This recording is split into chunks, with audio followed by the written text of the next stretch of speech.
Now remember, this is a Pro, so that means you can squeeze this. You guys see these options that pop up?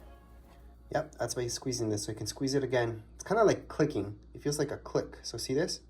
I click, and you guys see that? I click away. There you go. It's just by squeezing these corners. So that's the main thing about this. That's what's cool about it. The Apple Pencil Pro. You guys can just get quick action into these options. You can go on and choose something else. So again, click on it, choose the eraser one, and just erase everything. So those are the bare basics to your Apple Pencil Pro, and have fun with it. Anyways, that would be it for this video. If you guys have any comments, questions, you guys can write down in the comments area. Don't forget to subscribe and like. Thank you.